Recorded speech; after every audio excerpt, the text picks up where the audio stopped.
مسعود سقفی نے جب شادیاں کی، بہت زیادہ شادیاں تھی، تو جب اسلام قبول کیا تو حضور نے کہا تجھے اختیار ہے 4 اپنے پاس رکھ، باقیوں کو آزاد۔ حضور کی بات پہ عمل کیا، 4 بیویاں اسلام قبول کرنے کے بعد اپنے پاس رکھی، باقیوں کو رخصت کر دیا۔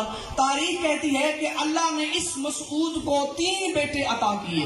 ایک کا نام عروہ تھا، جس کا تذکرہ آپ کے سامنے کر چکا ہوں، دوسرے کا نام ابو عبیدہ تھا، تیسرے کا نام سعد تھا۔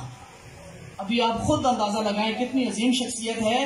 پہلا بیٹا عروہ، اس کا تذکرہ ہو چکا، دوسرا ابو عبیدہ، یہ جناب مختار سقفی کے والد تھے، اس نے کربلا والوں کا بدلہ لیا۔ مختار ابن عبید اللہ ابن مسعود سقفی، اس کا مطلب ہے کہ جناب علی اکبر کی والدہ محترمہ ام لیلہ جناب مختار کی چچیرے بھائی کی بیٹی تھی، چچا زاد بھائی کی بیٹی نکلی۔ رشتہ کیسا نکلا دیکھ، یہ عظیم مقام ہے۔ مختار سقفی کو کون نہیں جانتا ہمارے اندر۔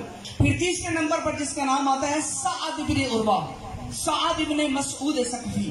یہ سعد وہ شخص تھا جو حضرت علی علیہ السلام کے زمانے میں جنگ صفین میں بھی مولا کے ساتھ تھا، جنگ جمل میں بھی ساتھ تھا، اور پھر مولا علی نے ہی اپنی اجازت سے اسے مدائن کا گورنر بنایا۔ مولا علی دنیا سے گئے، مولا حسن کا زمانہ آیا، مولا حسن کے زمانے میں بھی مدائن کا گورنر یہی ساتھ تھا، مختار کا چچا۔ اور جب مولا حسن نے جنگ لڑی تھی تو ایک اپنے ہی لشکر کے ایک بدظن سپاہی نے خنجر مارا تھا مولا حسن کے ران کے اندر۔ تو امام حسن جب مدائن گئے تھے تو امام کی مہمان نوازی کرنے والا یہی سعد ابن مسعود، ایسا عظیم خاندان ہے۔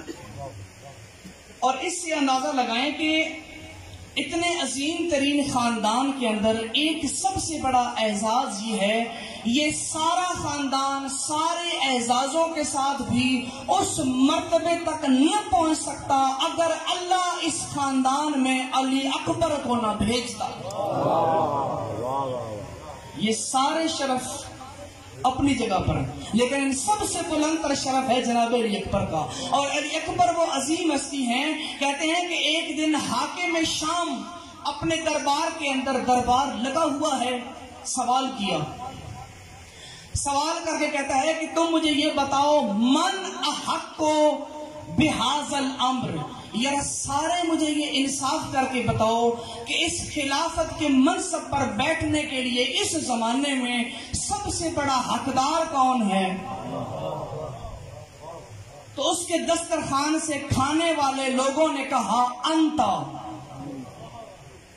اس وقت اس بھری کائنات میں اس منبر کا، اس منصب کا حقدار اے حاکم شام تو ہے۔ حاکم شام نے کہا تم نے غلط کہا، تم نے کنجوسی کی، اس بھری کائنات کے اندر اس رسول کے منبر کا اگر کوئی وارث ہے تو حسین کا بیٹا علی اکبر ہے، کیونکہ اکبر اس بلندی کا نام ہے جس میں ہاشمی شجاعت بھی ہے، سقفی جمال بھی ہے۔